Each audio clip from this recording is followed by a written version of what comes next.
I'd like to introduce Jonas. He's a wonderful speaker, as you all know. He's going to do his presentation on the year in the life of a conifer.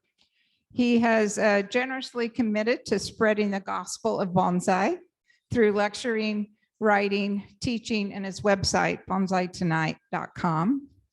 He's been exposed to horticulture from an early age, starting at his family-owned nursery. And that's where he first met Boone. And after working with Boone for 20 years, and he also did training in Japan as well. And then he came on full-time in 2015 with bonsai as a profession, and he started Bonsai Tonight. So his blog is wonderful. If you aren't subscribed to it already, I encourage it.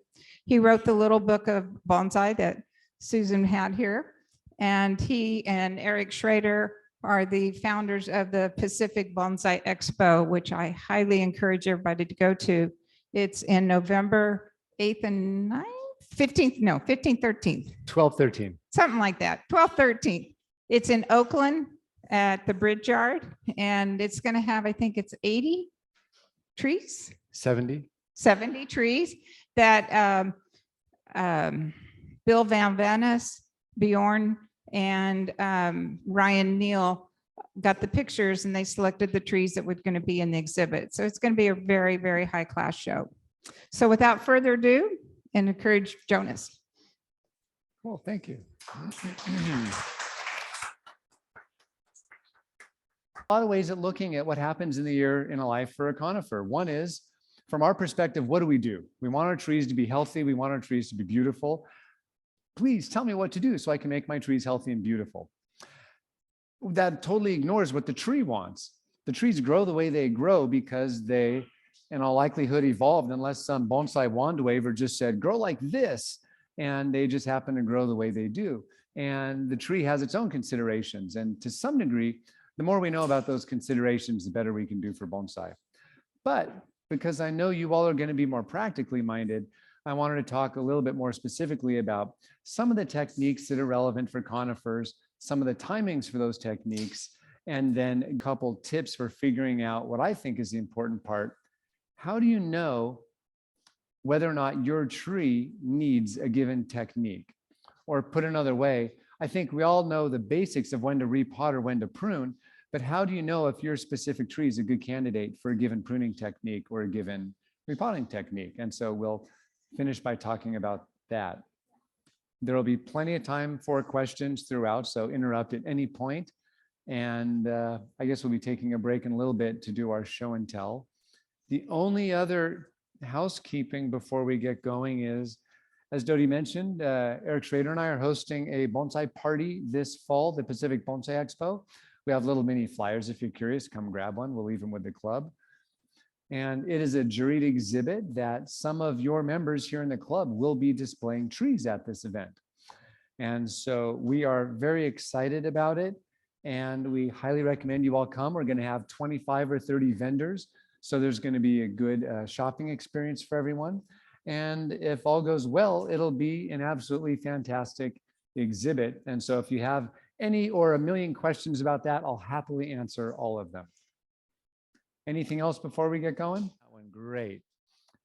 Does anyone have a good definition of a conifer?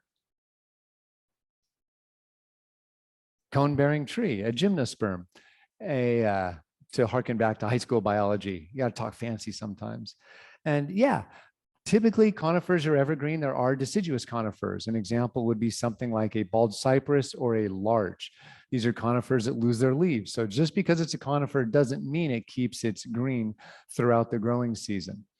Conifers tend to be associated with forest trees growing up at high elevation, but lots of conifers grow down near the coast. Monterey cypress, Mendocino cypress, shore pine. We have a lot right here in California. Of all the plants on the planet, the conifers actually make up a fairly small number of the genus and species. In fact, all of the conifers we're familiar with in bonsai, I believe they're all within the pine family, maybe with one or two exceptions, because a lot of trees that are technically conifers, we'd never think of them that way. Things like Podocarpus technically would be in the conifer family, but we don't think of them like that. We tend to think of pine, cedar, redwood, juniper, hinoki, redwood, and just a handful of others is really the bulk of what we grow for bonsai as conifer, in addition to the large and bald cypress. Any other curiosities about the definition for?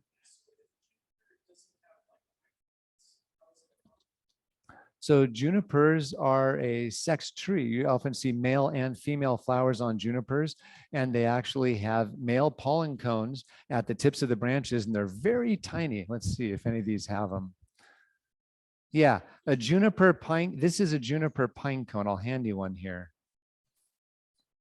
Pine cone's a silly name for a juniper, isn't it? But yeah, that's so. On the female fruit on a juniper is a berry that's used in making gin. And the male cone is that tiny little thing, and that's just for the pollen. It's usually the female cone that we associate when we think of pine cone. And that's the, what is a juniper, or what is a berry on a juniper becomes a cone on a pine. So not every conifer will have as recognizable a cone. Any other conifer questions? We'll definitely get to fertilizing. We can talk candling later. Definitely do wiring and pruning, and ramification and pests will definitely come up. What's the very next slide we have? The very first thing that came to mind were calendars. What happens to a conifer in January, February, March, on and on and on through the season? And in general, it's a pretty straightforward list. Do conifers do a lot in winter? Has anyone seen a conifer do much in winter? In general, no. They tend to be dormant around here. Typically, you don't see a lot of activity in conifers November, December, January, and February. They just kind of park. And whether the conifers are native to really cold spaces or to mild climates like down here, they tend to just kind of take a beat and do a whole lot of nothing over winter, which makes it a good time to do a lot of work. But as we just look at the conifers over the course of a year, that's what we see is the kind of nothing season. Not coincidentally, most of the best bonsai shows are all held during that dormant season. Any idea why?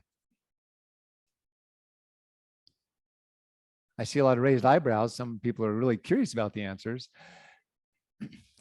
Well, part of the reason is for deciduous trees. We get to appreciate deciduous trees without their foliage, and we can see the branch structure and really appreciate the trunk, the roots, and the branches on those deciduous trees. But winter is also the very best time to show conifers because we often have long shoots growing throughout the middle of the year. And there are various times at which we can time an exhibit to where they look good that week, but if you wait a couple of weeks, the trees might be totally out of shape. And so winter is a time when we have, again, November through February. The #1 show in Japan is held in February every year. #2 show in Japan is held in November every year. The #1 show in our country is held in September because no one wants to go to Rochester, New York any later than September because the roads are closed. But in general, that's kind of your sweet spot for when the exhibits will be happening. And so that's kind of the first point, is what we see in winter is a whole lot of nothing. Now, do note, if your weather is mild, I live down in the Bay Area where we don't get a lot of winter, the conifers are typically still growing roots 12 months out of the year. And many of them, like redwoods, will often produce new foliage through winter. And so don't think that because a tree is technically dormant, according to the calendar in your club website, it might actually still be active. And so you may not be able to perform as stressful an operation on it as you expect. We'll say more about that. In spring, we get new growth on conifers. That's when pretty much, let me know if there's an exception, but I believe every last species will put on a lot of growth in spring. Why is that? I mean, we like the weather in spring, but why would a tree want to put on new growth in spring? Feel free to guess wrong. I won't tease you too bad. Yeah. Yes. If the purpose of foliage on a plant is to create food for the tree, the plant wants to get the most return on investment for that infrastructure investment by putting on that growth at the beginning of the season. If conifers were to grow at the very end of the growing season, the tree would say, look, world, I've got all this beautiful new foliage perfectly set for making me a whole bunch of food. And then it gets covered up with snow for the next 3 months. That would be a very ineffective use of its resources. And so instead, they grow at the very beginning of the growing season. And it's the new tender conifer foliage that is actually the most efficient at making food production. And so most all of our bonsai techniques work around that fact that trees will invest their resources early in the season rather than later in the season. So what follows from there? That summer growth kind of matures in summertime, and we see a lot less growth. And from our perspective, the trees look like they're dormant in summer. How many of you have ever watered a bonsai through summer? Do you have to water a lot?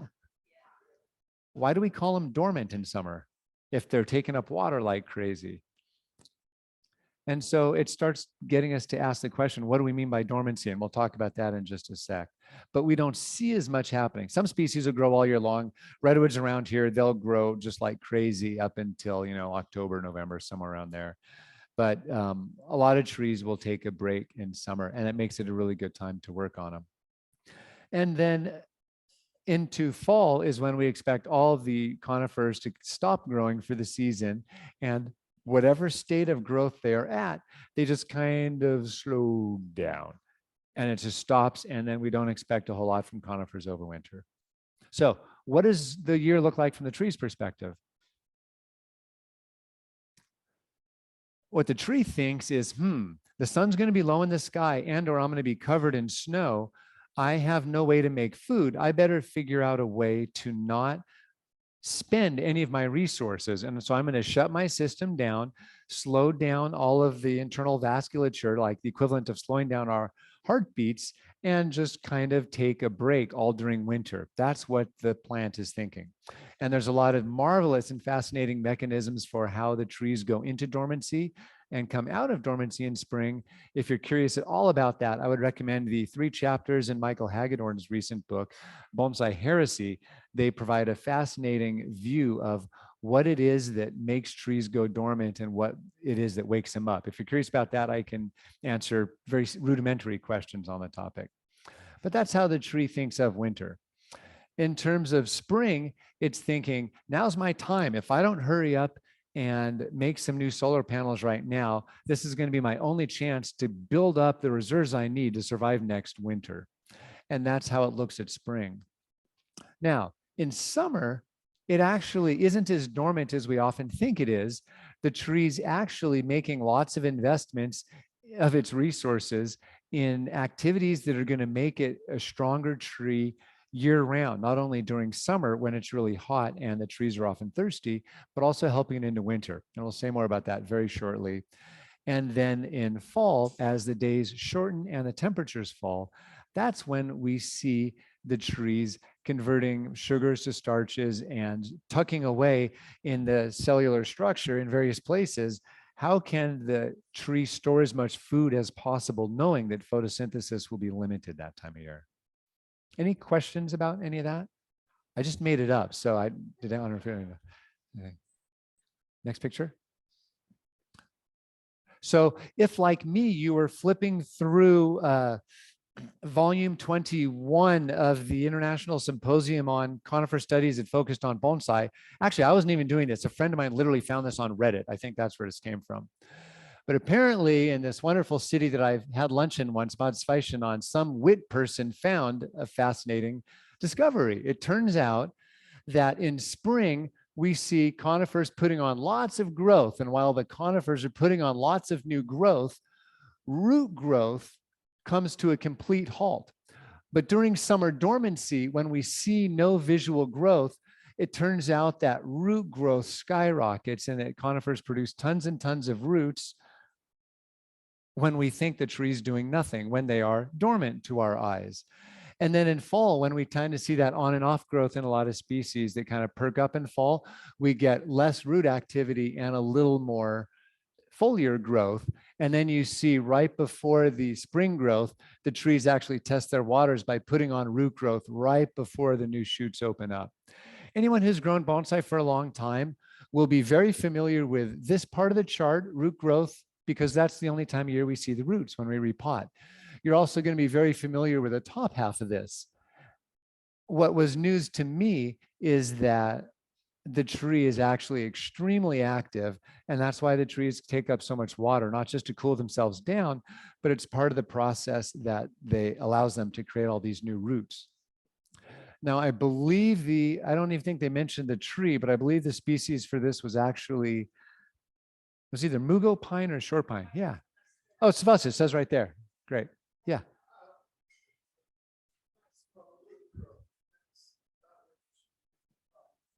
That's exactly right. It's also when the question was, we probably don't want to repot during maximum root growth. And that's exactly right. We typically want to repot right at the beginning of the curve when the roots are starting to be active. That's our best timing. And we'll see that when we look at our chart of when to repot, that makes sense. The book or the article in which this appears actually has a similar chart for deciduous trees. The curves look very different, but it's actually the exact same phenomenon. When we see growth on the branches, we see less growth on the roots. When the tree takes a break, we actually see a lot of root growth, and then they alternate back and forth. And except instead of one big spring push and one big summer push, for deciduous trees, it was spikier. I would love to know if this is true across the spectrum for conifers. Is this a little bit true, or is this very, very true? I don't know, but I found it really interesting and thought I would put it in here and share it. Any questions about what this might suggest for our bonsai techniques? Yeah. I can repeat it.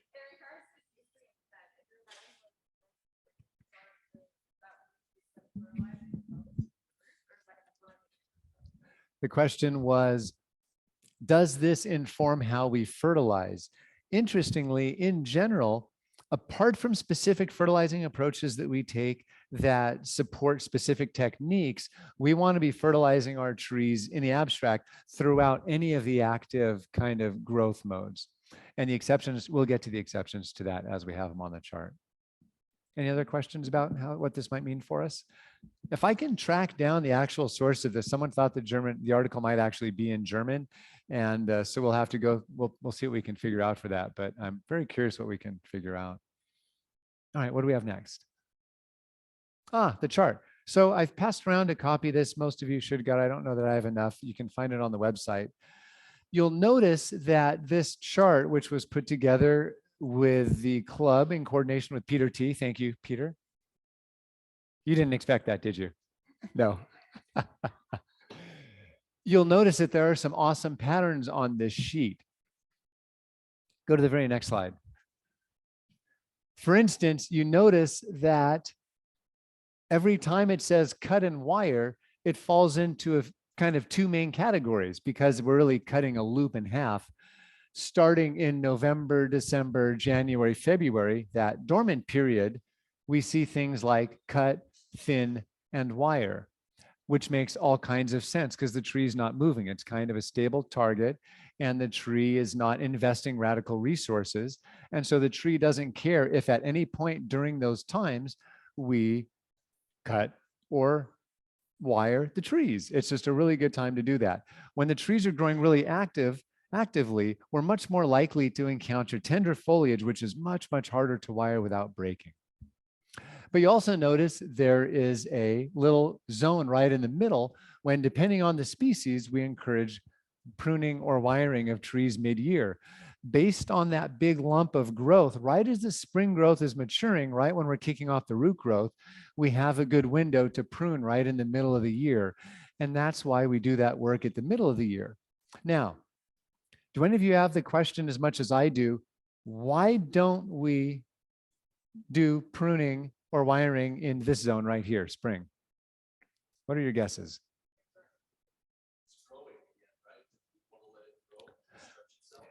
Yes, it is growing. We want to let it grow, but why? It's not going to grow at me while I'm working on it. And so why not work on it while we're... Yeah, one reason is If this is when the tree is investing all of its resources in new foliage and we're interrupting that, it's not going to behave in the way we want. It's going to get a very poor return on investment for converting its stored resources into foliage. If we cut it off before it's able to use that to photosynthesize and feed the tree, we're weakening the tree. In terms of bonsai cultivation, we find that we're going to get types of growth that may not be as productive for our bonsai. In other words, if we can work with mature foliage, we have a lot more flexibility for how we redirect that growth. Yeah.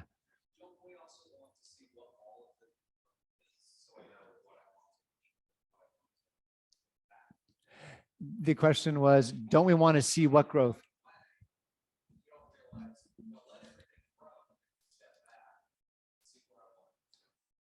That's right. And so the comment was, maybe if we start working on the tree before we know what it has in store, we have no way of telling what's going on. We don't see what branches we have to keep. We're maybe precluding ourselves from having some really good branches to work with.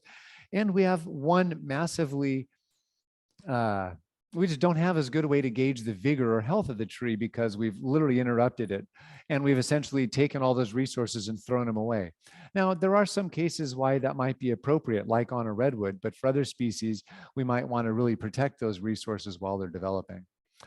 What about the kind of late summer, fall? Yeah. Yeah.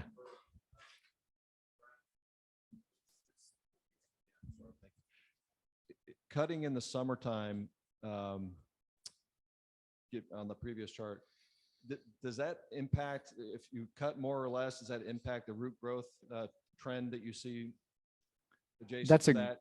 Yeah, we'd love to know that. And the question is, does our pruning during some of these times have an effect on this? And while I have no data to share on that, the data we do know is that the hormones that stimulate root growth are often formed in the shoot tips. And the more we reduce or remove that hormonal activity in the tips, we're almost telling the roots to stop growing.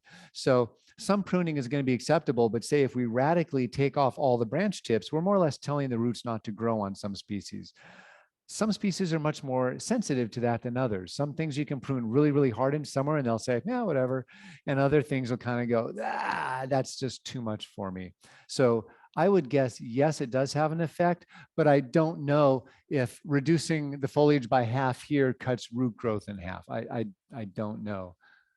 I'd love to find out. All right. Any other questions on that one? Where were we? Now, you also notice that there are a couple exceptions here. We have, for junipers, cut and wire in summer. In fact, September in Japan is kind of the classic time to work on junipers.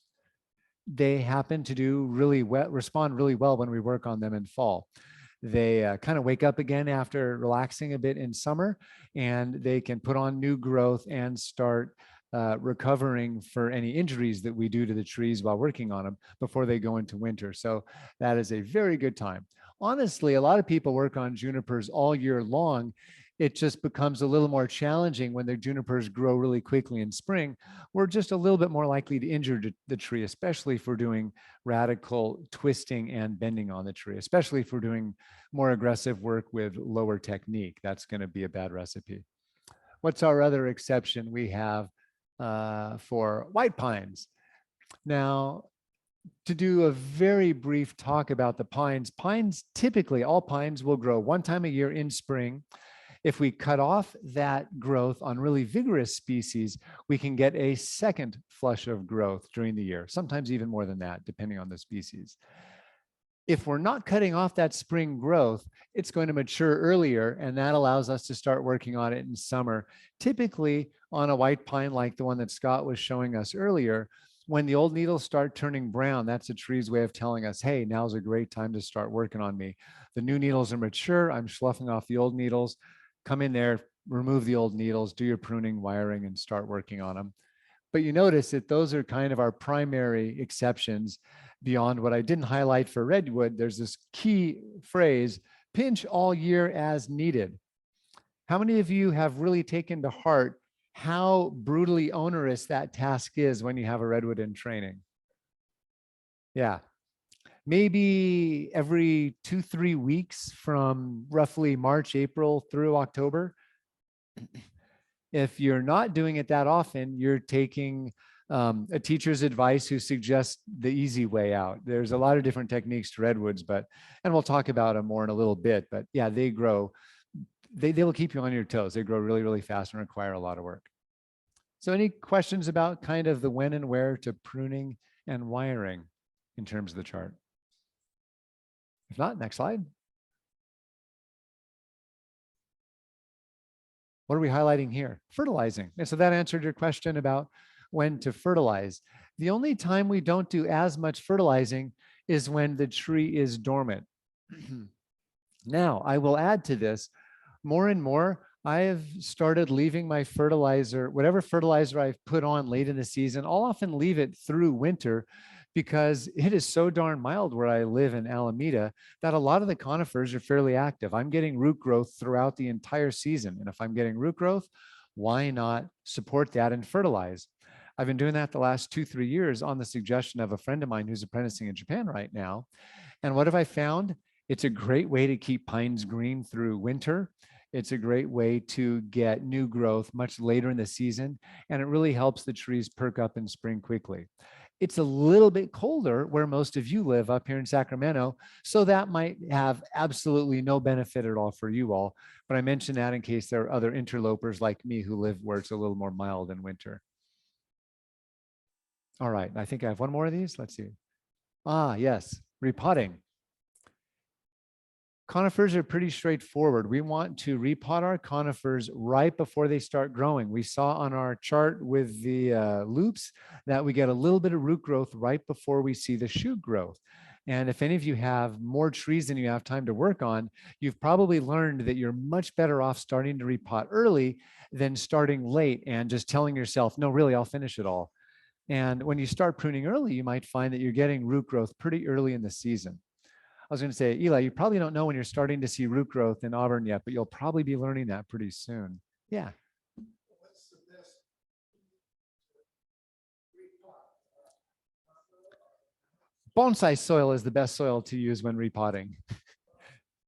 Bonsai soil, yeah.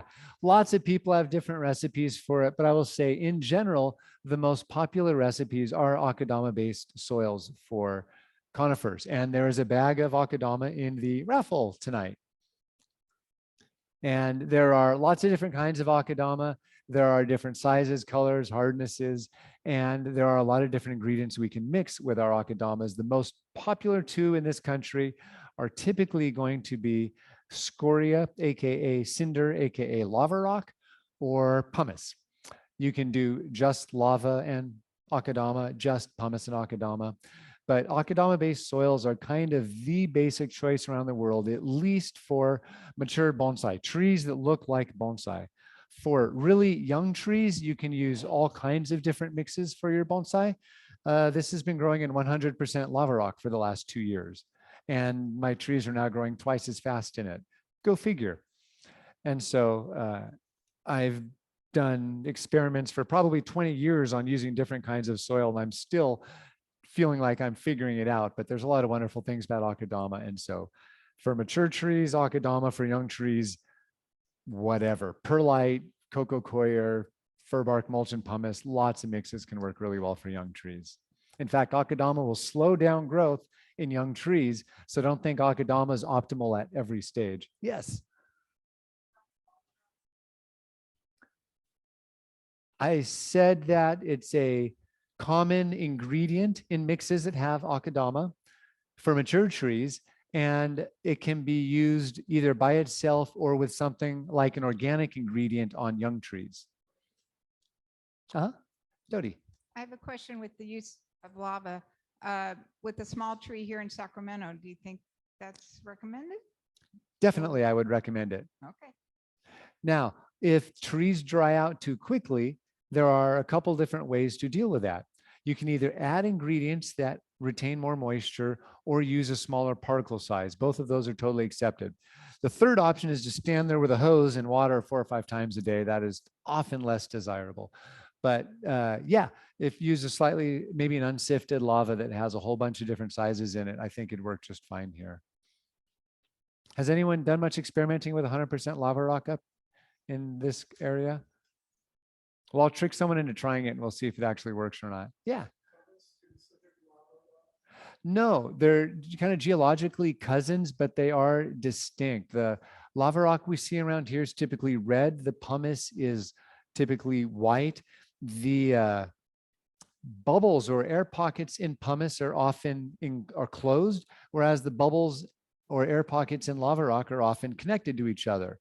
Lava is slightly more dense and it never floats because those little, or rarely floats because the little compartments connect, and that allows it to sink as opposed to the pumice, which is much lighter. But I've used them both in combination. One thing you'll find out about the two, if you've ever repotted a tree with lava in the soil, you will dull your scissors really, really fast, whereas pumice, you can slice right through it. All right, so that's why we want to repot, is if we're going to injure the roots, we want to do it at a time early in the growing season so they can recover before when the roots really shine right here in summer. The vast majority of the water trees take up is for transpiration, not for photosynthesis. And so it's the air conditioning, it's the blood flow of the trees. We want the roots to be as intact as possible by summer. So by starting to do it right before they start growing, that's ideal. So why not repot at the end of fall? Or maybe just some of you do repot at fall. Any ideas?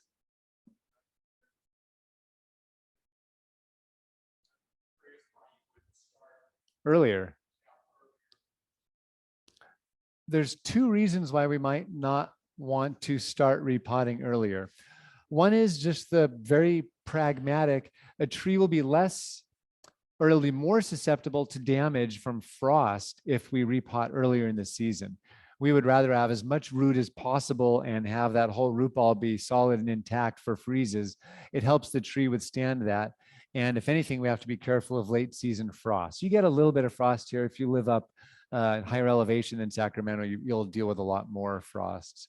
So that's one reason. The other is because the trees aren't active through the dormant season, if you're cutting really big roots or doing aggressive root work, you're creating large injuries that really can't start healing in earnest until 3-4 months have passed. It just increases the opportunities for fungal pathogens to take hold, or for just plain drying out and dieback to happen within the root base. Interestingly, when you look at, and we'll talk more about the fungal pathogens, different pathogens are happiest at different temperatures. You all are lucky. Thank nature for these nightmarishly hot summers you're having, because they're actually not good for fungus. Fungus like more mild conditions to grow. Some will do it up here, but you're lucky enough that your winters are just cold enough to start killing a lot of pathogens, and your summers, for good and bad, are frying a lot of those pathogens. So I have a lot more problem with some of these things than you will up here. So that's mostly why we do it. Does that kind of make sense about the repotting? All right. So look up this chart. It's a good one. If you think of edits for it, let the club know. There might be a version X.0, but it's got really good info on it. Before we move on, is any of this relevant for this? We can talk specifically about wiring pruning, but we definitely covered the timing for it. There was a question about decandling. I can say very briefly, I'm going to bet there's a phrase right up there that tells you when to decandle. How do you figure out when to decandle a pine? Oh, someone will know that one. You're smiling. When do you decandle pines? So late June. Late June's a great time. So here's how you figure out how to decandle, or what to figure out when to decandle. Oh, we'll get to what is decandling too. That'll be a good one. I actually brought a pine. That's good. I did bring one. I'll draw it. That'll be the easy way. So at the end of the growing season, you're going to see a pine branch with a whole bunch of needles, hopefully not purple, and you're going to see a bud at the end. It'll sit there all winter, and then in spring, that bud will elongate, and it'll have its own needles on it. And somewhere around the end of May and June, that new growth will be fully mature, and then we cut 100% of that off. We say, thank you for putting on all that wonderful new growth, and we cut it all off, leaving a teeny stub. If we do that on a really healthy pine, new buds will form. And in the same growing season, we will get not only more than one shoot, so we'll have doubled or created a bifurcated new shoot. These new shoots will be shorter and the new needles will be smaller. So it's kind of the magic technique for turning one long coarse shoot into two small shoots. Yeah.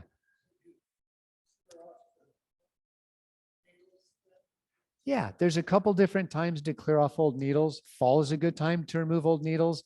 And when you decandle and make that big cut, that's another good time to remove some of those. Yeah.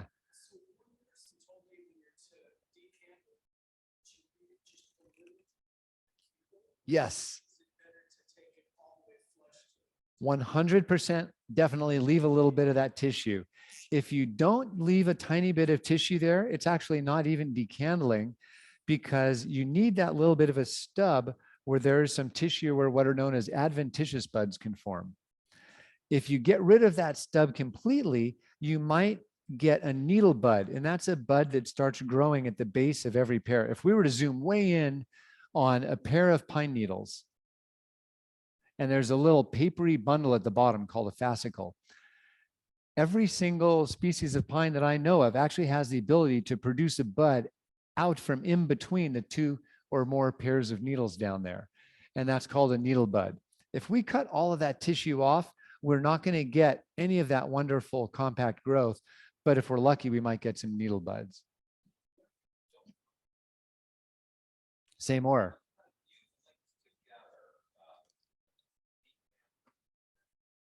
Yeah, yes.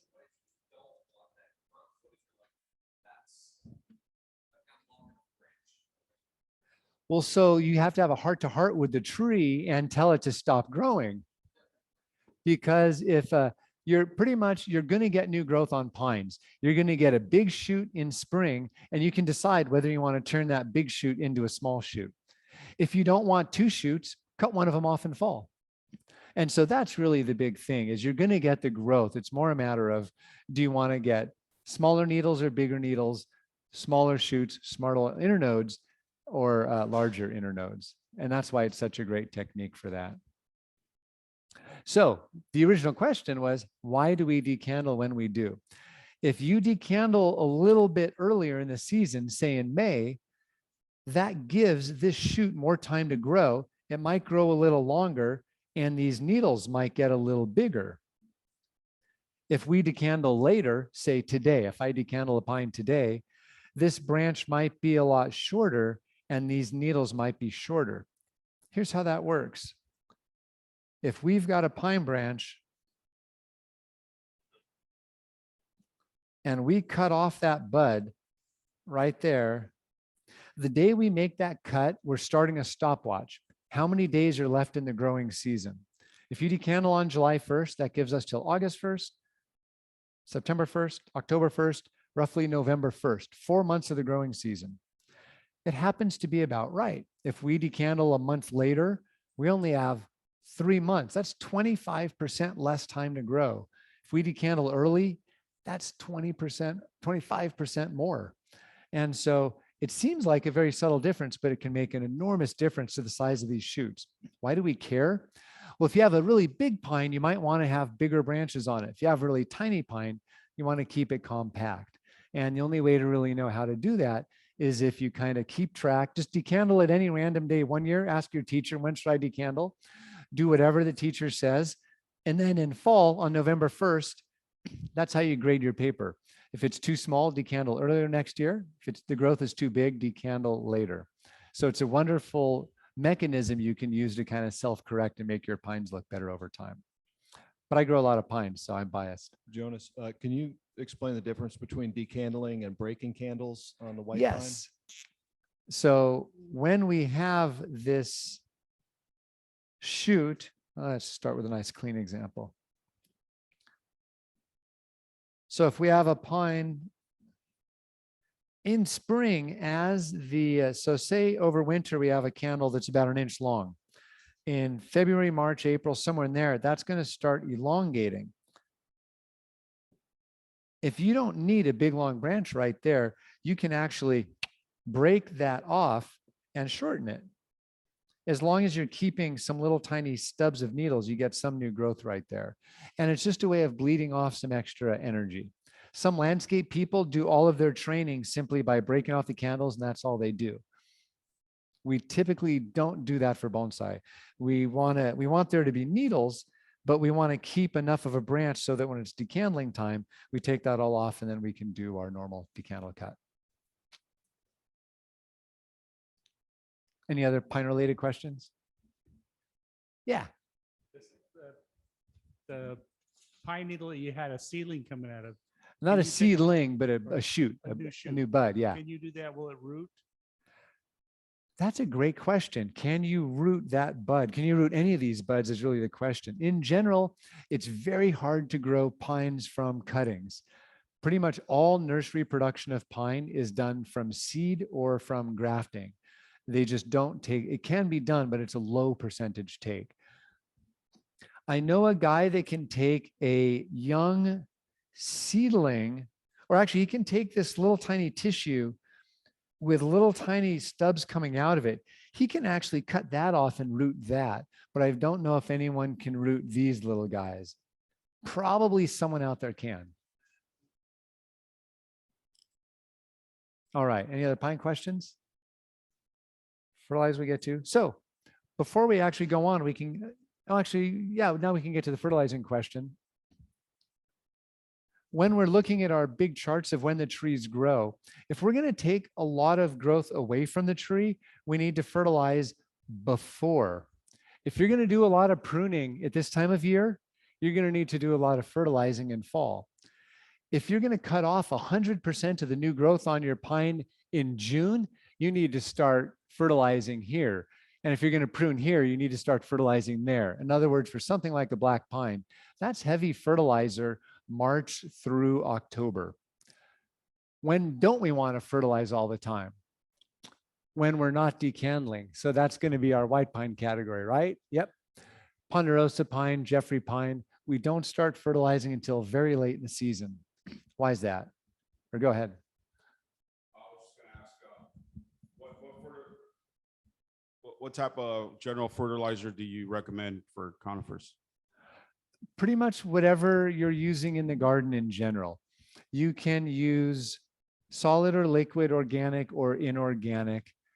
There are different patterns of what kind of fertilizers people use for what kinds of trees. In general, the more expensive bonsai fertilizers people use for their more mature trees often, and they use anything for really young trees. What we're almost more focused on is if we are using, what am I trying to say? It's more about the timing of the fertilizer, the strength of the fertilizer, and some more subtle details. For instance, if I had to recommend a basic fertilizer for bonsai in general, I would say, look for something with single digit numbers in the readout for your NPK and go with that. But I can only say that with so much of a straight face because it's really popular right now for people to use very high readout fertilizers in chemical form. How will that do over very long periods of time? We don't have good information on that, but for short periods of time, we know it works absolutely fine.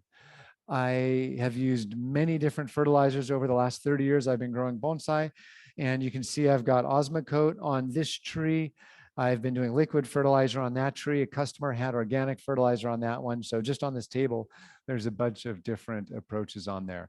I used exclusively fish emulsion and cottonseed meal, probably my two very favorite fertilizers for 20, 25 years, until the varmints in the backyard decided that the tea bags filled with cottonseed meal were to-go bags that they could take back to their nests.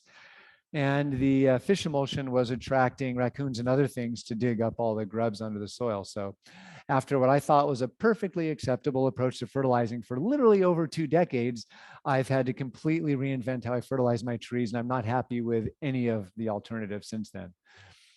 So if anyone has an answer to that, let me know. I know there's some other basic options. What all of you all have? What do you use? Well, I just use the time release pellets. Time release pellets? Uh-huh. Yeah, but that's basically what I use for everything, everything I have. Yeah. Is that what I did? I was using organic, but what I found out, it was attracting a lot of insects. And I don't know if it was just the dilution that I was on. Maybe I wasn't diluting it enough. It was too strong. Uh-huh. I'm not sure. Yeah, you can use some fertilizers at full strength. Sometimes they tell you to use a little bit less, but in general, you can give bonsai a lot more fertilizer than people are used to giving them. What are some other fertilizers you use? What do you use? Yeah. 311, yeah. Bonsai soil that was from my grandfather. Oh, cool. And basically, I only fertilize it in the spring or the growing season of the spring. Hello? But it's interesting. It says to fertilize in the fall too, which I don't do. But to me, a bonsai, I mean, it's not in the ground, so you're going to fertilize it a lot less than like you would in something in the ground, right? Good question. The question was, do you fertilize less than something you would fertilize in the ground? So if we're going to do one more level of refinement on how we do fertilizing for bonsai is, how is fertilizer supporting our development goals for the tree? And this is where we'll go out of the beginner mode into the more slightly intermediate mode. If I know I'm going to do a lot of pruning in spring, I know I need to fertilize here. If I know I'm going to be doing a lot of pruning here, I need to fertilize here. You're always one season ahead, as I said. That's one thing. But we also then, to take that to another level, we want short internodes in general because it makes it easier for us to keep things compact. If we hammer our trees with fertilizer in spring when everything's growing at the fastest, we can actually elongate those internodes and give ourselves even longer branches than we want.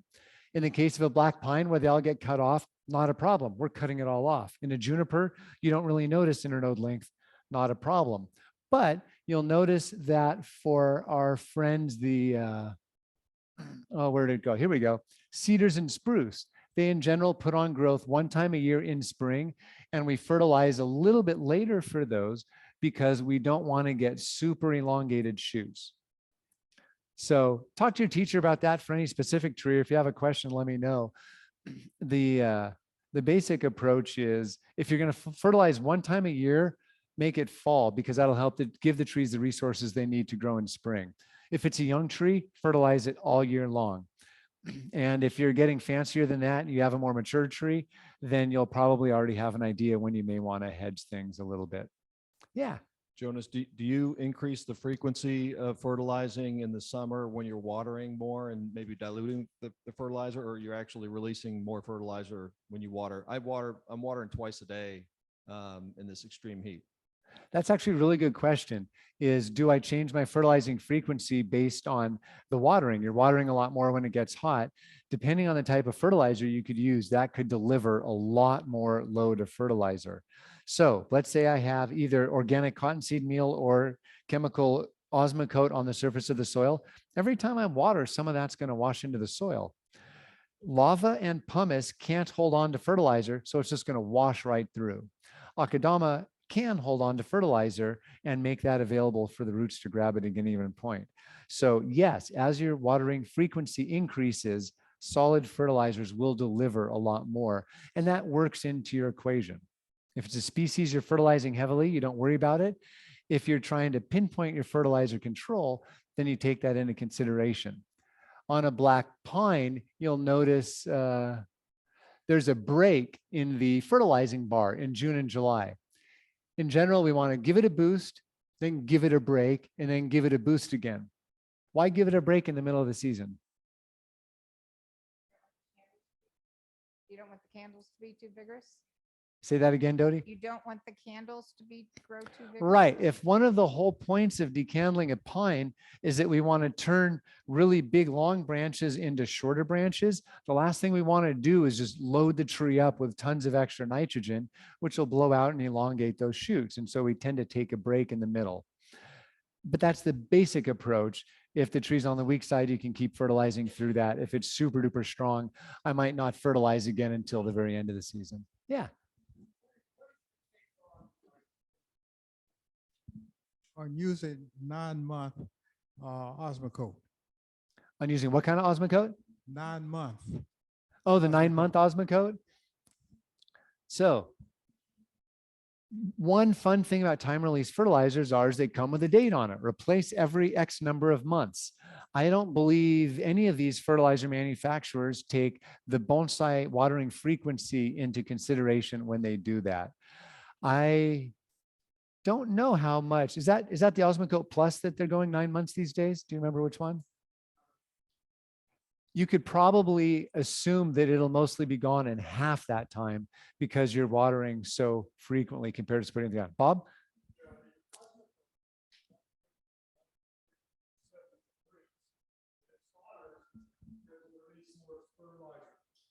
I think people can hear it, right? But they can't. Okay. The Osmocote is rated at 70 degrees. So if it's 9-month Osmocote, that means if we have 70 degrees for that 9 months, it'll take 9 months. But here in Sacramento and up where I live, it's a lot hotter now, so it will release more fertilizer. So the timing is less. So you're probably reapplying after 2 to 3 months? Maybe, I don't know. You just have to, there's no Yeah, way of and judging. so you can check when you're doing the Osmocote and you can find out, you can see if they're open or not. Peter? I use that Osmocote Plus and it's 6 months. And I found that here, especially in the summer, about 2.5 months, they're empty. So like you're saying, it's about half or so. Yeah, and you know what's Yeah. funny is I'm doing close to half even where I am, because even though I'm not watering as much, we're watering so heavily and dumping enough water on the plants that we really wear through those pellets a lot faster than the manufacturer is expecting to have in our petunia bed, where they're getting watered a couple times a week, for instance.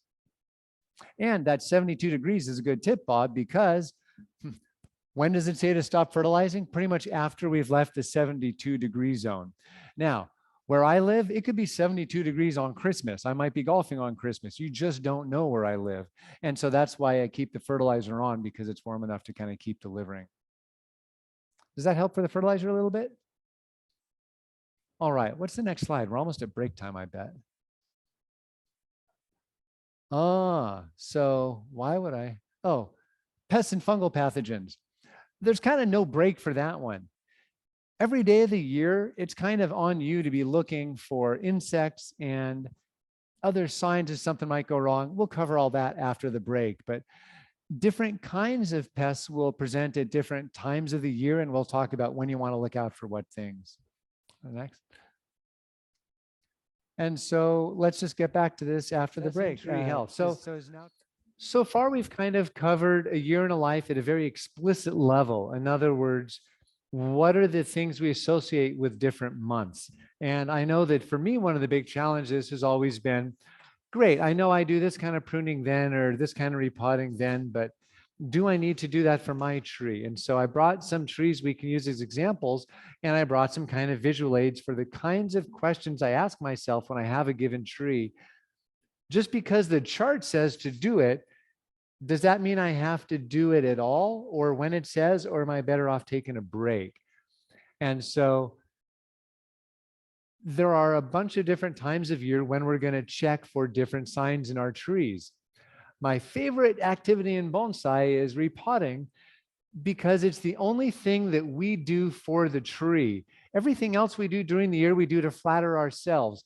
We prune it and tell ourselves how pretty we made it. We wire it and tell ourselves what a great job we did and how challenging our designs are and how mind-blowing our asymmetry is. But instead, the repotting is to make sure the tree's healthy enough to withstand all that terrible work we do to the trees. And it's also the #1 time when we can tell if the roots are healthy. What do healthy roots look like? Totally different depending on the species. But in general, we like seeing those white or light colored root tips that are just starting to grow. If you don't see any, not a problem. Maybe they just haven't started growing yet. If you've never seen a healthy white root tip, you should probably find a new teacher or take some more classes with the club, because you should be able to see some good healthy root white tips once in a while. Now, another clue as to whether or not our trees are healthy is how much growth we get in spring. If the first visual cue our trees provide us is the new growth that appears in March, April, and May, we need to be able to understand, Is this a big shoot or a little shoot for a dwarf hinoki? Is this a big shoot or a little shoot for a coast redwood? It's a big shoot. It's a good week. And that's one of the things we're going to measure. We'll have some photos for that too. Timing of old foliage to die off. How many of you have seen a lot of brown needles on your junipers or pines lately? Does it feel good when you see that, or is it a little weird feeling? A little weird? Do they normally turn brown this time of year, or is it more of a surprise this year? What was that? Oh, what's that? It's your first year, so you don't know, so it's a perfect topic for you then. One funny way to think of evergreens is that in a lot of ways, they're just like deciduous trees. All the old leaves will die and fall off. They just don't do it at the same kind of cycle that a deciduous tree would, where everything comes off and fall. What happens in junipers is when they get stressed out, all of the old needles might turn brown and fall off. And so if you get a heat wave and you're away from watering for a day or two, you might find that the entire inside of the tree is brown and fallen away. If that happens, it's probably fine. If, however, you see brown tips at the ends of the needles and the tips of the branches are dying back, that's about as big a problem as you can see in a juniper. Same kind of thing for a pine. If the old leaves are turning brown, and we'll look at this closer in a bit, not a problem. If the new needles are turning brown, call 911. There's probably something going on. And so that's our first big clue in the growing season, that we get feedback from the tree. The tree's speaking to us, we just need to listen. Now, health of foliage at the end of the growing season. That could be anything from what is the total amount of new foliage we have? What is the length of the leaf or needle that we see? What is the total amount of growth we've gotten? And what's the color? Is the new growth bright yellow? Is it brown and spotty? Or is it deep, healthy green? You can tell a lot by what the tree looks like in fall. And then probably my absolutely favorite indicator are the size of the buds on species that have visible buds going into fall. And so it might be a cedar, it might be a pine. A number of species will give you a really good clue as to whether or not the tree is prepared to do a lot of growing the next spring. In fact, a lot of them will telegraph precisely how happy they were last year and how optimistic they are for the coming year. So let's look at some photos of that. Yeah.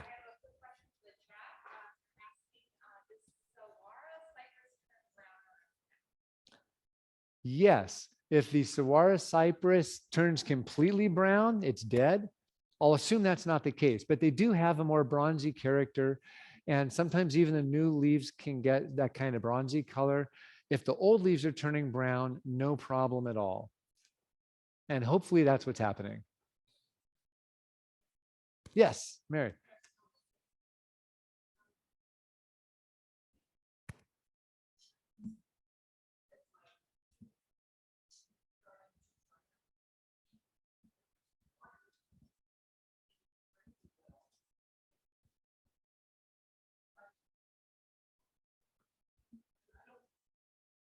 So you're seeing brown up on top, but it seems moist down here?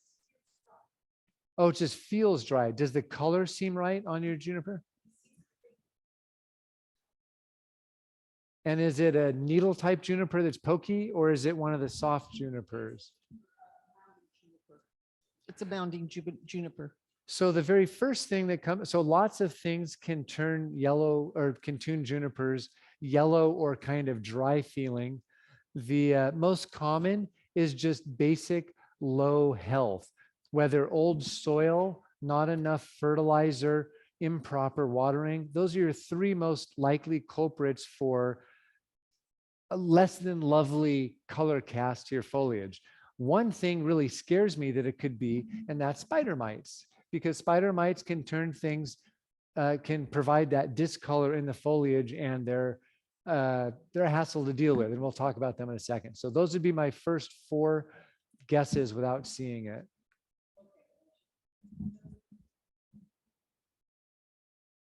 The only other, And we'll have specifics to show you a little more about what the pests are and how to deal with them, and then how to treat. Yeah, exactly. All right. So this is a picture of a healthy bud on a pine. And there's 3 buds here. We've got the big one, the middle-sized one, and a really tiny one. If all the buds on your pine are small, you know your tree is healthy, just not super vigorous. If all of your buds are enormous like this, let's hope it's a young tree and not a refined tree, because if it's a refined tree, it's about to blow out of shape because it's been over-fertilized. And so I just wanted to give you an idea that the size of the bud at the end of the growing season is the pine's bet on whether or not the next year is going to be a good one. Pines actually know exactly how many needles they're going to grow a whole year in advance based on the available resources in that previous growing season.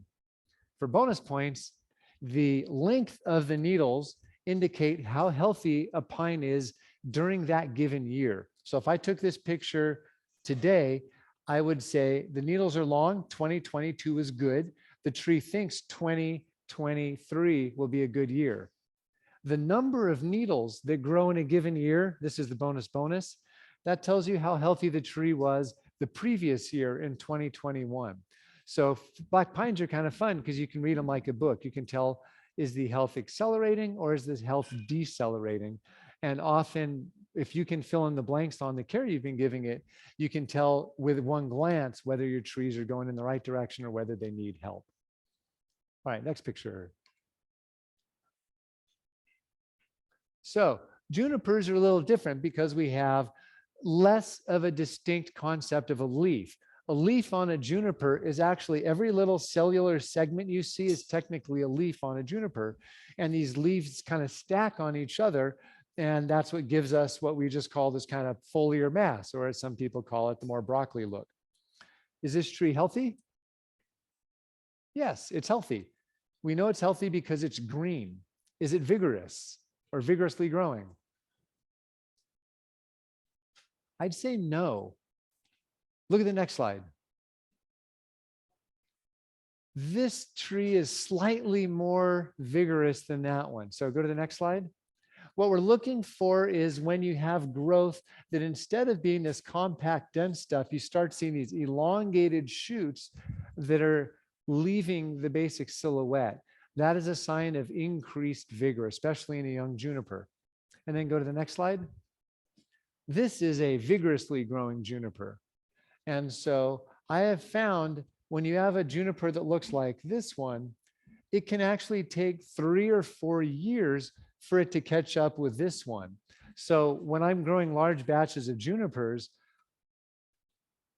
I give those away. I plant them up. I do fun projects with them, who knows what, because I know it'll be 1 to 2 years for them to get to this stage and often many years to get to that. Whereas a tree like this, I know it'll grow another 1 to 2 feet the very next year. These trees are all about the same age. And so this is how you read foliar growth to determine vigor. Yeah. Do you really want them to grow that tall? Yes. Are you going to prune those back and shape it in any way? So the question is, do we want those big long shoots on a juniper? The answer to that question will be dependent on our development goals for this tree. These are all young cuttings in nursery containers. And if the goal at this stage is to develop the trunk, I want as much growth as possible because the more growth up here, the thicker the trunk gets. Once the trunk has reached the desired thickness, you're exactly right. We actually want to keep it more in this neighborhood where it's mostly dense foliage with maybe a couple shoots here and there. And a pro tip is if you're doing a styling on a juniper, if you actually leave the little pokey tips at the ends of the juniper, it'll actually recover from the work faster than if you cut them all off and make it look pretty. So again, our pride in our work often goes against what the tree wants to recover. Any other questions about the juniper growth? All right, let's look at another example. So this is going to be the same 3 photos for a Procumbens juniper, just like the tree from the Makishima collection. You kind of know the answer. Is this healthy? Is it growing vigorously? Not so much. Let's look at the next one. Same kind of thing. We have a big, long, pointy shoot. It's starting to elongate. You can see our cones right there, our pollen cones. and you can get a tiny bit of elongation. Now, what do procumbens junipers look like when they're growing really vigorously? It's crazy how attenuated their growth gets. It really stretches out. I mean, it's kind of hard to comprehend. It's funny. It's the same number of leaves, but instead of being close together, they're really, really stretching out. And when you have lots of healthy roots, you're watering like crazy and fertilizing heavily, you can get really crazy growth on procumbens junipers. How many of you have ever even seen shoots like this on procumbens junipers? Not that many people, huh? That probably means you're all smart enough to know there are more fun species to grow from scratch than procumbens junipers. And so when I'm looking at trees to work on, and that's where we'll finish is with some kind of case studies, is based on the health of our trees, that might play into how aggressive we are when we're doing our pruning and wiring and figuring out what to do based on our calendar. All right, what's next? Oh, so now this is, I don't know, maybe some of you like bugs. If so, this is your moment. We're just going to go very quickly through some of the most common problems you're going to see on conifers. The patterns we're looking for are spots or banding on needles. Who knows what banding is on a needle? What's that?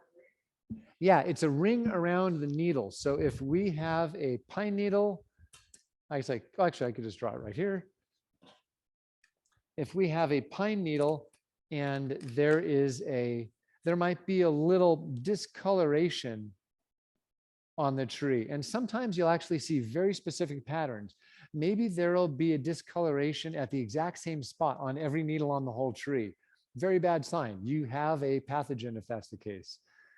If you might see a brown spot with maybe yellow above and below, telltale sign of some kinds of needle cast. That's one form of discoloration. Another one is you might have pine needles that turn yellow on the tip, or maybe they turn brown on the tip and they're yellow below. Or if you're really lucky, you'll see a pine that's black on the tip and then brown and then yellow. Lucky, not so much, but those are the kinds of things we see in a pine needle. Discoloration in any of our conifers can mean maybe one branch is yellow, maybe one side of a tree is yellow, the other side is green. There's a lot of ways to be discolored, but that's what we want. Deformation, what do we mean by that? And so what conifers do we commonly see foliar deformation on? All of them. If you have a caterpillar, it can make things grow all crooked. If you have diseases, shoots can come out at crooked angles. If you have physical damage to a pine while needles are emerging, every single needle can come out with a twist. There's even microscopic mites that can attack a pine bud and make every single needle come out in a little twisted mess. And so deformation is your first step in identifying a lot of different problems. Necrosis is just a really fancy word for dead stuff. And if we see dead patches, brown or black splotches anywhere on a leaf, very obviously, probably not a good sign. And then during repotting, we have opportunities to see various fungi or insects inside the soil. So we have some pictures of some of the more common ones. Ask me as many questions as you want, and I'll tell you what it is and how to treat it. What's our first one? All right, this is a subtle one. Any guesses what's in this picture? Scale, pine needle scale. Pine needle scale is a little white dot on a needle with a little yellow tip on it. And what's so awful about them is that they will often grow on the inside of a pair of needles. And so unless you're pulling open every pair of needles, you're not necessarily going to see pine needle scale. Why are they so awful? How many of you tried to treat these before? How effective are basic sprays for pine needle scale? What's that? Don't use spray and a nodded no. So most people you ask will tell you that spray is your first line of defense for this. What do you end up doing instead? A dunk.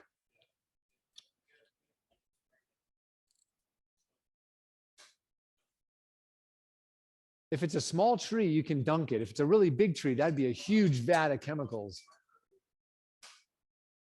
Oh, for the root ball. Right. So this is a good case. So exactly. So the two basic options when, there's lots to say about pine needle scale, very briefly. There are foliar or surface applications of pesticides, and there are systemic applications. A systemic is when the roots actually, you pour the pesticide on the roots, the tree drinks it and kills the bug that way. That can be very effective. You can also spray it. Now, another kind are some dormant sprays will actually kill armored scale like the pine needle scale, something like lime sulfur, which will keep those guys from going. I'm going to give you one tip for looking up any pest and any fungus. And if you forget everything else I say, you'll have done well if you remember just this. 3 letters. IPM. Why would I bring up those 3 letters now? What does that stand for? Integrated pest management. If you go to your favorite internet web search, type in the problem you think you have, followed by the letters IPM, you'll find a university website, very likely University of California, and you'll get a wonderful write-up describing the pest or pathogen, how it's commonly treated, which treatments do or don't work, and some alternative treatments that might save you from wasting a bunch of time, money, and effort, as well as exposure to toxic pesticides. My favorite way to get rid of pine needle scales, if I don't have too many, I just scrape them off with my thumbnail. If you've got a big tree covered with them, yeah, you go for the systemic and you spray it and you keep on top of it. What the IPM website will tell you to do, because they're going to think not bonsai, but just you have a big garden of this.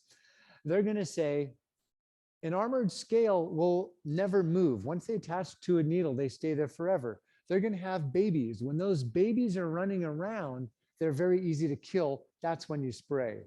And so it's by reading those IPM websites that they describe what they call the life cycle of these bugs, and they give you some good clues for treating it. I've found lime sulfur can help with these guys. And yes, I do lean on sprays as well as systemic pesticides for those. What's next? Oh, what's this? This one's horribly insidious and more common.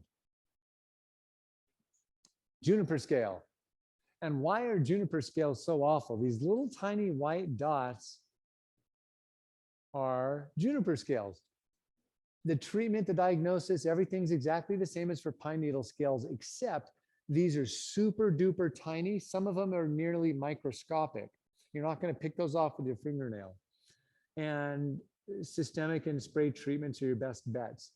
The non-toxic approach for any of these scale would be an oil or a soap, insecticidal soap. I actually keep insecticidal soap just loaded all the time because it's not toxic. It coats and smothers the insects and kills it that way. It's not as effective as the pesticide. It's not as toxic. And so I reach for soap all the time when treating these guys. Lime sulfur is also another helpful spray for managing these. In general, however, 2 things come to mind whenever I see juniper scale.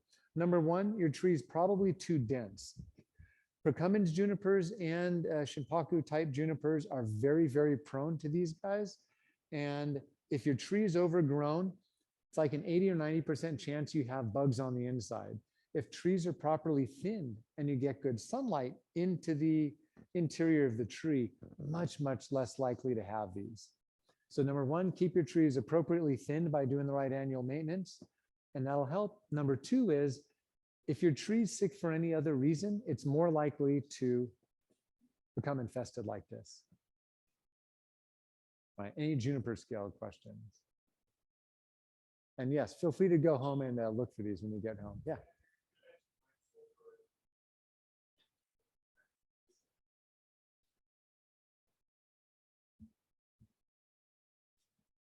Right, so if you're using lime sulfur, Google, so it should come with a label.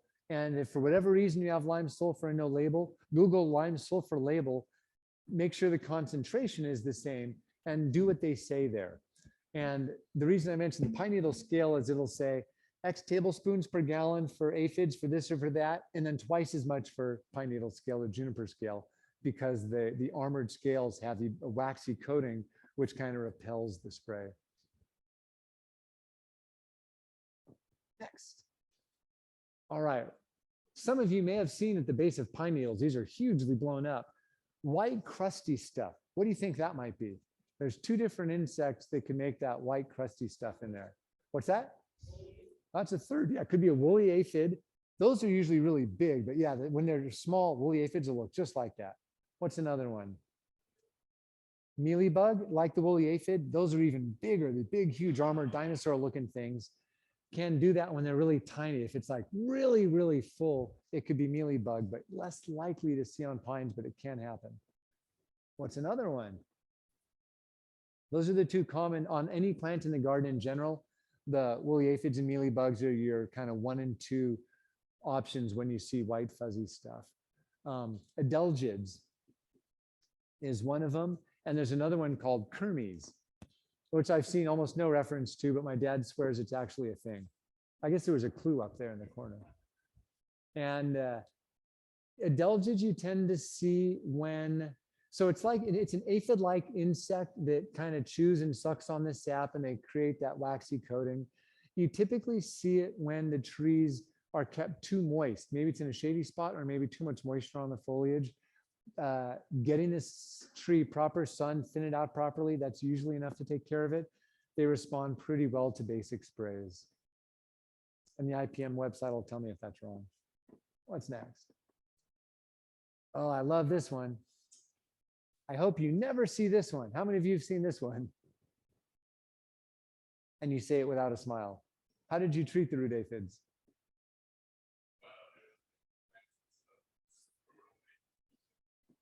Throwing the tree away is not a bad idea.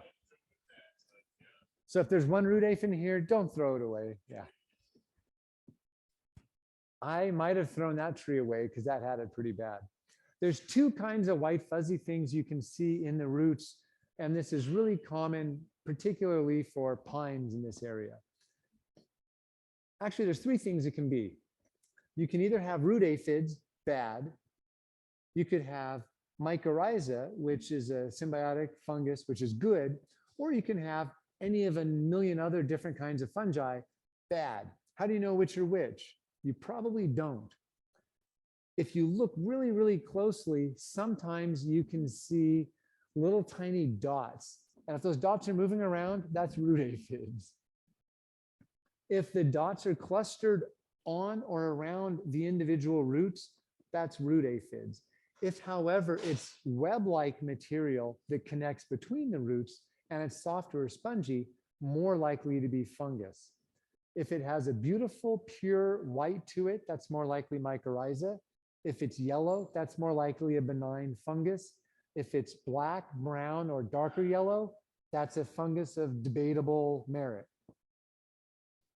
I find that the root aphids have a slightly bluish cast to them. It's very easy for me to tell at a glance because I've seen a million of these. If you don't know, look really closely and or ask the more experienced person in the workshop if you see that. So how do you treat it? Just spray it the same way you treat any aphid. They're actually pretty easy to treat. If you have a tree that's yellow, a conifer like a pine that's yellow mid-season, you have no idea why, you can treat for this. Just mix up a batch of insecticidal soap or maybe a batch of pyrethrins or something, dunk the tree in there, let it soak for 15 to 45 minutes, pull it out, and enough of those will hopefully be dead that, that the tree will green up. If it doesn't, maybe try it again later on. Yeah.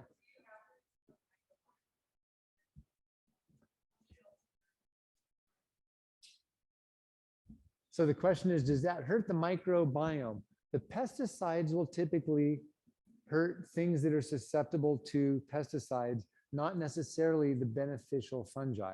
What will completely obliterate the microbiome is if you treat with this wonderful substance known as xylitol, which is a blend of acetic acid, aka vinegar, and hydrogen peroxide, the stuff I use to dye my hair.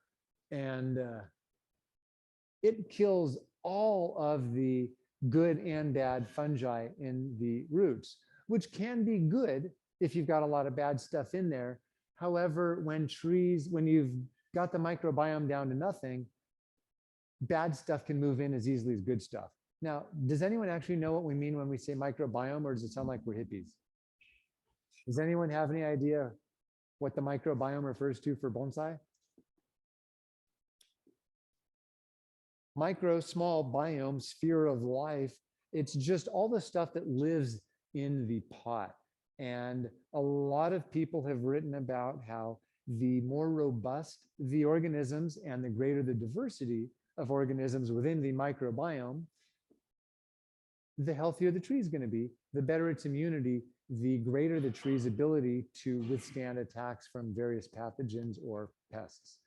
And there's a lot of questioning going on these days about whether or not chemical fertilizer has an effect on the microbiome versus organic fertilizer, as well as the application of pesticides, fungicides, and our best friend xylitol.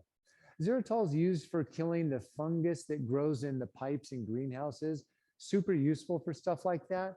And again, it's a common substance used to say your grafting table, your repotting table, it's good for cleaning that. It's just common practice kind of greenhouse stuff. Anyway, there's your root aphid tour. What's next? Oh, I should have covered those up. What's this one? How many of you have seen this? That's proof that you either all of you have, as a club, failed to appreciate the marvels that are black pines, or your weather is too hot in summer and too cold in winter to let these grow. These love mild temperatures, and I think the average temperatures in Alameda are smack precisely at the temperatures at which Pythium reproduces the fastest. So I've seen a lot of this over the years. Twisting, shriveled yellow needles has nothing to do with the needles. This is a root pathogen.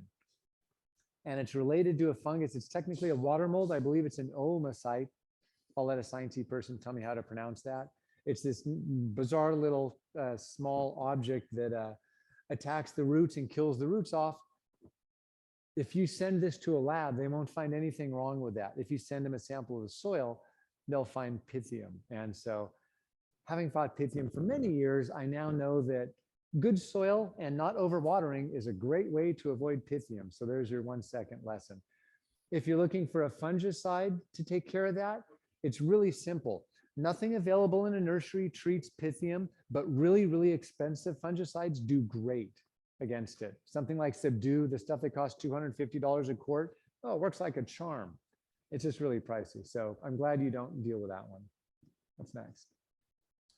Spider mites. We had a question earlier about spider mites. The way you check for spider mites, maybe I'll close my water bottle before I do this. Take a white piece of paper, hold it under a branch and tap it fairly vigorously. And you'll get a whole bunch of little tiny dots of dust and whatnot. Wow, there's a lot more dots on here than I thought there'd be. If the dots are moving, that's a bad sign. You probably have spider mites. If they're great big things, those might not be a problem. But if the little specks of dust are crawling around, probably spider mites. If they're not moving, take your finger and just kind of draw it gently across the page. If any streaks appear, you've got mites. And the reason I mentioned earlier that mites scare me, particularly for conifers, junipers, and pines, nothing reproduces faster than spider mites. If you misdiagnose, if you wait a mere 2 days to miss spider mites on one tree, I've seen cases, poor Renee's shaking her head. Yeah, does this experience sound familiar, Renee? Yeah, literally in this weather, in 2 days, spider mites can attack every single conifer in your garden, especially if you have a lot of the same species growing next to each other. What really stinks about it is, see how yellow the needles are? If you look really, really closely, it's not a creamy yellow. It's actually thousands or millions of tiny yellow stipules, little teeny yellow dots. When you see the yellow dots on junipers or pines, you see those dots moving around, that's spider mites. Now, there are beneficial mites and the pernicious mites. it's hard to tell you to focus on one or the other. If you see mites and you see damage, you've got the bad ones. One note about treating mites. Do any pesticides work against mites?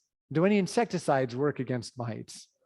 Yeah, close to 0% work because mites aren't insects, they're arachnids, science nerd stuff.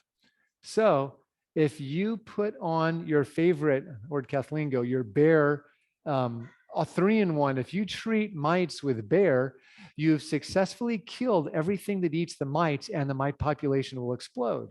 And what really sucks about mites is that once these needles discolor, your tree's just going to be ugly for 2 years because that's about as long as those needles will stay on the tree.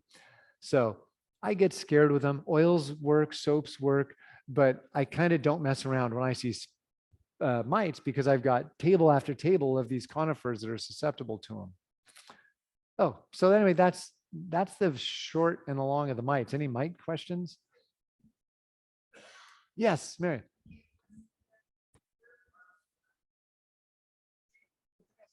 Best treatment.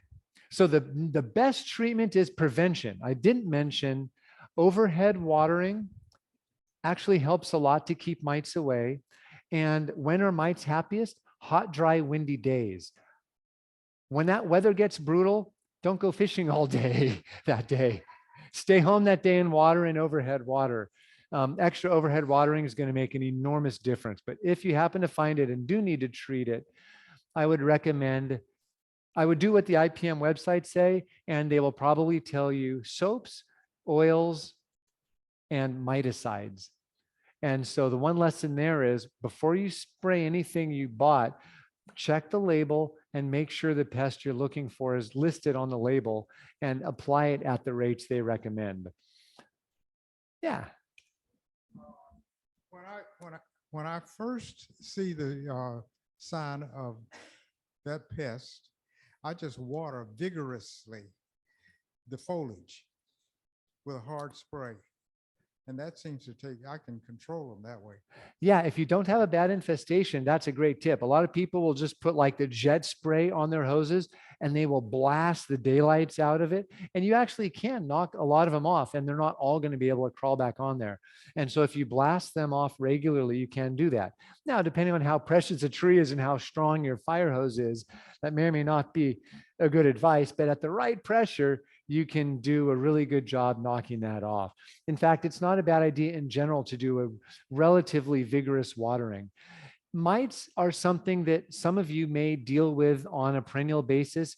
If, say, your fence line to your next door neighbor is yellow to brown Italian cypress 40 feet tall that are covered with spider mites every day of the year, that's bad news. You might have to treat prophylactically, which might look like move your conifers to the other side of the garden, overhead water every single day, and maybe prophylactically treat with varying combinations of miticides to keep that stuff at bay. Otherwise, they can keep coming back.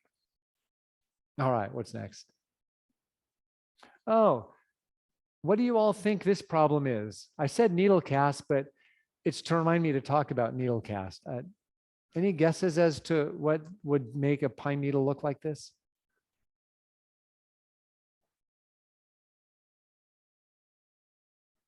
My guess is the roots are unhappy. It's not following a perfectly precise pattern. When I see the exact same pattern everywhere, I think it's a disease. For instance, here there's a brown dot with yellow around it. If every single dot was in the same place and they were all brown in the middle and yellow on the outside, I'd say, yeah, you've got some kind of needle cast. If all the tips were dying, I'd say you've got real problems in the roots. But when you see in general discoloration and some necrosis at sporadic levels, that is some form of root unhappiness. There might be a pathogen there, but more likely it's an anaerobic condition. In other words, there's not enough air in the soil. And after repotting, hopefully the next year's needles look a lot better. Okay, we're going to zip through just a couple more. Oh, these are the worst. One of those two is a caterpillar. They're insanely well camouflaged. If you look in the books and on the websites, they'll tell you they're common on a small number of species. They will eat anything. I now have them on black pine, cryptomeria, cedar, name a conifer, they will eat it. In fact, I think every plant in my garden at some point has them, and they are shockingly well camouflaged. What's the treatment for caterpillars? Birds, good. Fingers? Yeah, if you're looking at every single thing every day, yeah, you can definitely get them. I know in Alameda County, there are 2 approved treatments for caterpillars.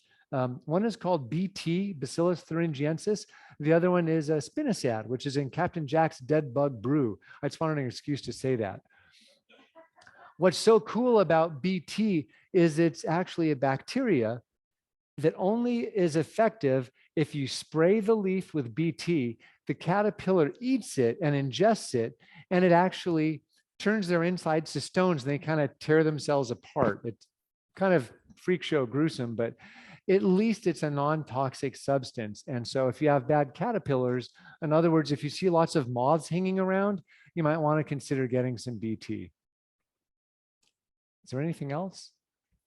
Yeah, so really the end of it is, in light of all this stuff, you have to figure out what to do with your own trees. And so since we're -7 minutes into the end of the talk, I will say very briefly, if the tree's healthy and it's the right time of year on the chart, you can kind of do whatever work you want on that juniper. Notice how much yellower this juniper is. I want this to get a lot healthier before I do any work on it. If you look closely, you'll see the tip of about 3/4 of the branches are brown. Why? Because there were pollen cones at the ends of those, and the branches die wherever there were pollen cones. Even though it's healthy-ish, I want to see a lot more evidence. I mean, if you added up all the growth on all those tips, you'd have one shoot this long, and that's it for the whole year. This needs to grow for about a year before I feel really good about that one.